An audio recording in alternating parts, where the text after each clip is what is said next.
Alright, FSD 12.3 at night, North Scottsdale.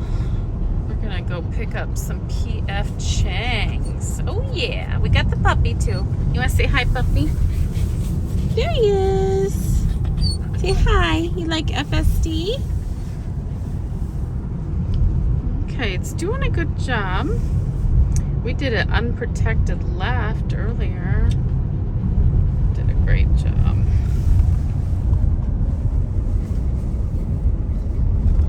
What do you think so far, honey?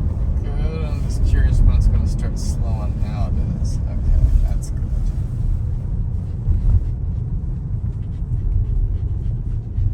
We still have to buy our mount, so thank you for your patience. I'm trying to do the best I can do here without the mount for the camera. So tell me your thoughts on FSD 12.3. 3, 2, 1, actually. Okay. It's really good. It's the best version of FSD that I've ever tested. I've had it for a few years now and found that all the versions of 10 and 11 were pretty unusable. But this feels like something that I could trust. I could never trust the other ones completely. And so this feels very natural and does many of the things that I would do with only a few exceptions. So very, very good. Okay, 1 to 10, 10 being the best. What do you give? What kind of grade are we gonna give her? If I'm being honest, I think it's a... Whoa! That's all right. Did you see that? Yeah, it did all right. Yeah. I'd say it's about an 8.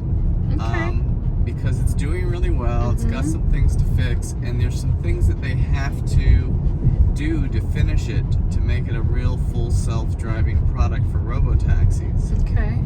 So it needs to be able to some way read street signs.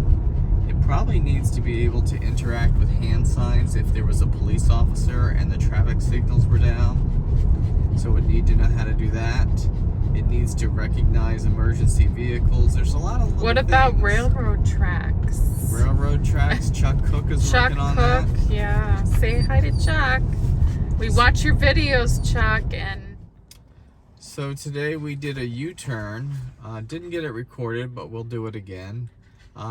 It did a really good job. It did. I watched one of Chuck's earlier, and it was a little hesitant, and I think he had to hit the accelerator to make it go through. This one was a little jerky, but I'd say I'd give it again an 8 out of 10 for a U-turn. It wasn't as smooth as I would have liked it, but I didn't feel worried, and so it did the job. Yeah, I thought it did a really great job. There wasn't a lot of traffic, so... We have to try the roundabout still. Yeah. Okay, here we go.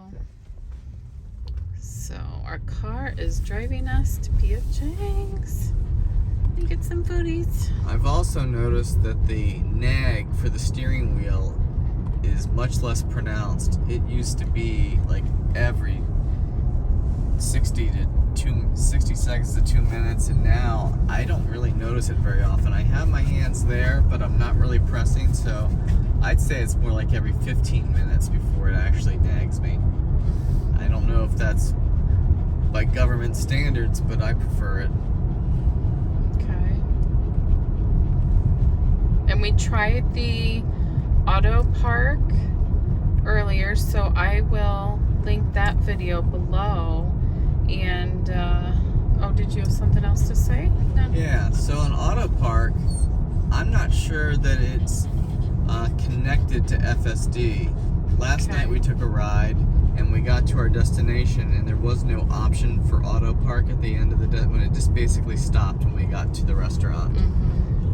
And then today, when we got to our destination, I took it out of FSD, and then it immediately offered me the option for auto park. So I took it, and it did it.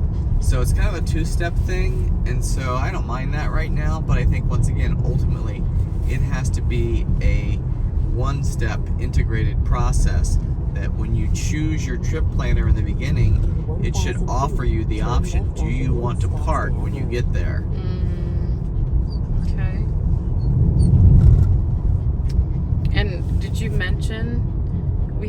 hardware for on our performance Model Y, so we do not have the ultrasonic sensors. Right. We have Tesla Vision. So we traded in a 2017 Model X and a 2019 Model 3 and got 2 performance Model Ys. And it's been a slight adjustment because those both had the sensors. Yeah, the ultrasonics. Yeah, and so that's been an adjustment. I think Tesla Vision has a little ways to go. It does, and it really needs a front camera like at bumper level like they do on the back. And I think that's why the Tesla's always backing into parking spaces, because it has no ground level vision from the front of the car like it does in the back. And that's why it always uses the preference to back into a space versus to go in front-wise, like normal human driving behavior is. I really wish we had bumper cameras on the front of these cars, even if they would get littered with bugs. I thought the Cybertruck has It front camera. It does, a bumper camera. All the cars should have that. Wonder why they only put it on the Cybertruck. It's probably because they just finally figured out how they wanted to do it. But why wouldn't they put it on the refreshed Model 3 then? The Highland. Yeah, probably didn't get it figured out in time. And I don't know that they'll do retrofits. I think if you don't have it, you won't have it until you buy a car that has it. I don't see them retrofitting them. I'm not sure about that. All right, she has driven us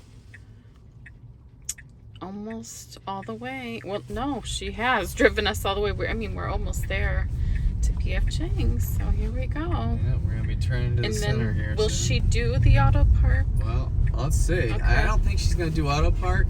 Okay. But we'll see if. Right onto Main Street. Oh, be careful on the curbs here. Oh boy, now what? Oh, it's asking me to touch the wheel. Okay. I hadn't touched it in a while. Okay. Let's see. Now turn left. Okay, turn left. Okay, do it. Let's do it. Alright. She did it! Yay! We made it! Get 3 months of free full self-driving, which is a $600 value, when you buy a Tesla or solar using our referral link below, myteslacode.com. And I'll also put a link in the description. Thank you so much.